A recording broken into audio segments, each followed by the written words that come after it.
Now, one thing is we've been praying and thinking about as a church leadership is we felt the nudge. So just buckle up for a second here. Buckle up. I'm about to release you. We'll go to the Cubs game. It's all going to be good. But there's going to be some changes. We felt the nudge from the Holy Spirit to make a move in our staffing here at Pathway. So let me just remind you of the ministry structures we have here at Pathway. We have 5 ministry structures. 5 structures. We have weekend services. We have life groups. We have kids ministry, student ministry, and missions. Everything we do ministry-wise pretty much funnels through one of those 5. Our weekly gatherings, weekly services, weekend services are a vital part of how we raise up disciples, and we want to see that continue to grow with excellence and even expand in what we do on weekend services. So here's the change. So I've asked Matt Holloway to take on a new position that we've created, and we've given him the title, we're going to give him the title Worship Pastor. Now, his ministry will be full of other assignments beyond worship. For those of you that know Jason, who's actually on sabbatical right now, but Jason Brooks is our connections pastor. His main focus really is life groups, but he does a whole lot of other stuff. Matt Holloway, what I'm going to ask him to do, what I'm asking him, he said yes to, is would you be our worship pastor? And one of the main areas of your focus is going to be our worship ministry, and not just keeping it going, but developing it further. In fact, we'd like you to continue to give leadership and develop our student ministries and our kids ministry and any other event that we may have here at the church that has anything to do with worship. Would you help make that happen and build that up? Now, Matt has actually been overseeing our worship team since 2015, but this is going to open the door for him to have more time. So this shift in ministry focus will allow Matt to put a whole lot more time into our worship ministry and give leadership to those areas. Now, he'll also focus on other facets of the weekend service, things that some of you may never even knew we had someone to think about those. Stuff like overseeing and developing our audiovisual team, our camera team.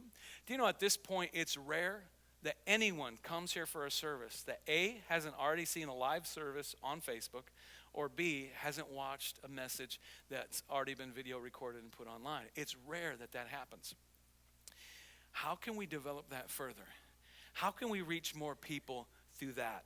There's stuff like the computer teams. He's going to have a role of service, a bit as the service coordinator, service programmer. He'll also be overseeing and further development of our website, social media presence. He's not going to do all this.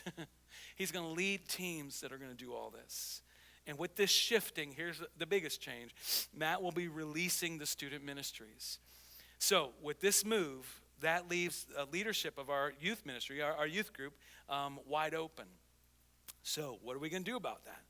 Well, one of the ideas we had a year ago was, what if Megan and I, my wife and I, just for a short time, what if we'd step in and give leadership to the currently 10 adult youth staff that are already there serving alongside Matt and Courtney? Well, this was put on pause about a year ago, and when we decided, well, no, let's just go out and find someone. So we sent resumes, or we had people send resumes to us. Even over the past year, we've been looking. We've interviewed people without you even knowing. We even had people come and visit here on a Sunday morning. People that we're possibly thinking about hiring to fill that position of student ministries pastor in place of Matt as we move him into this new position. And we just couldn't get peace about it. And it was the strangest thing because we had some real doozies. Ooh, let me tell you. But we had some really great ones. And we had some great ones that it's like, wow. But I just couldn't get peace. Megan and I both, we just couldn't get peace about any of them. And so we come to January, this past January, during our Pray First time, and we're praying, seeking the Lord. And I felt like the Lord just kind of spoke to us and brought it to the leadership team and staff. We prayed about it. And we felt like it was time for Matt to be released into his new spot. And then Megan and I will just step up and lead the student ministries for a short time. So let me just say something. Megan and I are not taking on the title of youth or student ministries pastor. I don't wear any skinnier jeans than this, and I do not have a man bun.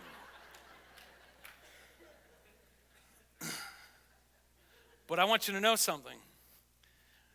I want to be very clear. We're not putting we're not hitting pause at all on our student ministries because we have 10 adult youth staff right now that Megan and I have already met with twice in just casting a vision and just saying this is where I think we can go in this season in student ministries.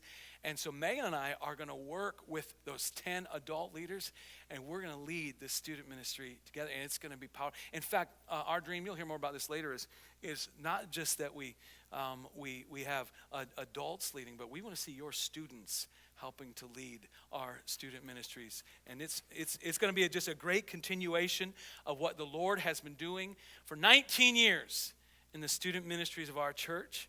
So our prayer, listen to this, our prayer is that over the next 6 months to a year, once Megan and I step in, that the Lord's going to make it clear that Megan and I will hang up our youth leader hat, and God's going to make it clear. Who is that? And what, I don't know. I can tell you this. One of the biggest stressor, I'm not looking for any compassion at all, but I'm just saying, over the past year, I have done, and I'm not bragging, but you just hear my heart. I've done everything I could to find someone who could step in and lead our student ministries. And everywhere I looked, I just felt like the Holy Spirit said, no, not yet, no, not yet, no, not yet, no, not yet. Just didn't have peace about it. So I have complete peace that over the next 6 months to a year, the Lord's going to show us who that person is. And for whatever reason, in this season, Megan and I are excited about the opportunity to step in, give leadership. And when's this going to happen?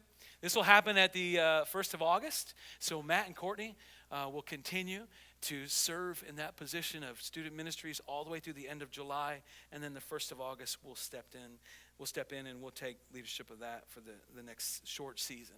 We're convinced that this step is going to result in greater ministry through this local church called Pathway, and we are making this shift in staff to position us to be able to further accomplish the ministry God has for us in this next season. What does that mean, Scott? What that means is that we're making decisions right now that aren't just for right now. We're thinking future. We're thinking over the next few months, the next few years, how can we continue to reach more people with the gospel? And we feel like this is one of the steps that we can take. And so Matt has graciously accepted this position. We appreciate that. And we love Matt and Courtney. And we're glad that they're still going to be with us, just in a different position. So appreciate your patience. If you have any other questions or thoughts or anything else that we could help clarify, by all means, just ask. And we're just going to trust the Holy Spirit's going to lead and guide and all that stuff. All right?